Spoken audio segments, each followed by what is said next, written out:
Parliament की गतिविधि को अवरोधित किया जा रहा है, पार्लियामेंट को में फंक्शनल पार्लियामेंट नहीं हो पा रहा है, कोई काम करने नहीं दिया जा रहा है। जो यात्रा राहुल गांधी भी कर रहे हैं उसके पीछे की मंशा क्या है, घुसपैठियों का किस प्रकार से इस्तेमाल करना है, यही राहुल गांधी और कांग्रेस पार्टी करती रही। हिंदुस्तान की फर्जी नागरिकता की सर्टिफिकेट लेकर हिंदुस्तान में वो तय करे कि राज किसका होगा, यह हिंदुस्तान नहीं होने देगा।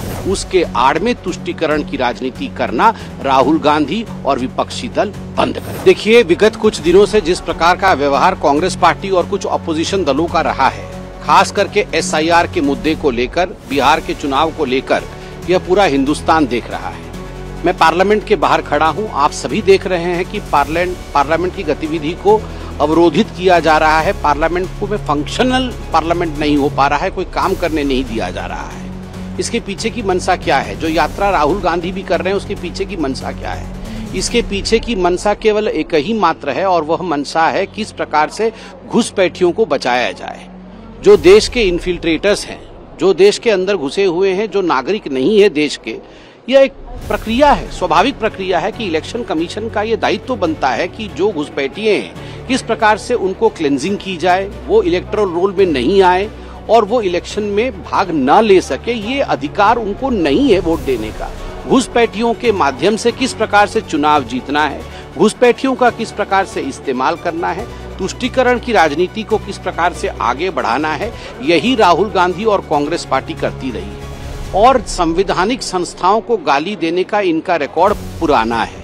आप याद करिए, जब राम मंदिर का जजमेंट आया था तो सुप्रीम कोर्ट को पानी पी पी कर इन लोगों ने कोसा था, जजेस के नाम ले लेकर उनके खिलाफ मीम बनाकर सोशल मीडिया में छोड़ा था। और आज इलेक्शन कमीशन ऑफ इंडिया के खिलाफ जिस प्रकार का वक्तव्य सोशल मीडिया के माध्यम से और खुद राहुल गांधी दे रहे हैं, जिन शब्दों का प्रयोग वो कर रहे हैं, मुझे लगता है पूरा हिंदुस्तान उसे एक्सेप्ट नहीं कर रही है, उसे नकार रही है। और हिंदुस्तान देख भी रही है कि खिसियानी बिल्ली खंबा नोचे।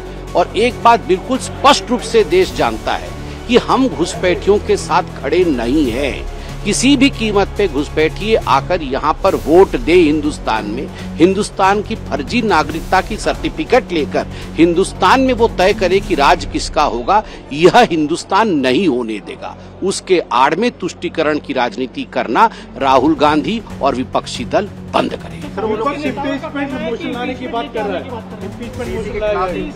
देखिए, ऐसी कौन सी संस्था है जिसके खिलाफ विपक्ष खड़ी नहीं हुई है? हिंदुस्तान की कौन सी संस्था है? जो पॉलिटिकल पार्टी सुप्रीम कोर्ट के खिलाफ बोल सकती है, जो पॉलिटिकल पार्टी राम मंदिर के जजमेंट के पश्चात जजेस को गाली दे सकती है, जो पॉलिटिकल पार्टी इंडिया के आर्मी को छोड़ नहीं सकती है, इंडिया के आर्मी के चीफ को सड़क का गुंडा करार दे सकती है, तो स्वाभाविक रूप से आप बताइए कि इलेक्शन कमीशन के लिए भी आज जिन शब्दों का प्रयोग किया जा रहा है, पार्लियामेंट के बाहर खड़े होकर जिस प्रकार से इलेक्शन कमीशन को गाली दी जा रही है, सड़कों पर इलेक्शन कमीशन को गाली दी जा रही है, और जिन शब्दों का प्रयोग किया जा रहा है, एक ही चीज दिखा रहा है कि संवैधानिक संस्थाएं, सबकी अपनी अपनी मर्यादा होती है, सबका अपना अपना बाउंड्री होता है, और एक संवैधानिक संस्था दूसरी संवैधानिक संस्था का हमेशा आदर करती है। हमारे भी डिफरेंसेस हो सकते थे, पुराने हमारे भी डिफरेंसेस थे, मगर हमने कभी भी ऐसे शब्दों का प्रयोग नहीं किया जो अमर्यादित हो, जो मर्यादा से बाहर हो। अमर्यादित शब्दों का प्रयोग करना और जिस प्रकार के आक्रमण को वो कर रहे हैं, ये कहीं न कहीं दिखाता है कि राहुल गांधी और कांग्रेस पार्टी फ्रस्ट्रेशन में है और उनका एक ही ध्येय है, किसी भी कीमत पे हमें सत्ता मिलना चाहिए। यदि हमारे परिवार को सत्ता नहीं मिलता है तो हम किसी को भी खींच के सड़क के बीच में लाएंगे, उसके विरुद्ध अनर्गल बोलेंगे, उसको गाली करेंगे और किसी भी कीमत पर हमें सत्ता चाहिए। मगर जनता जनार्दन है।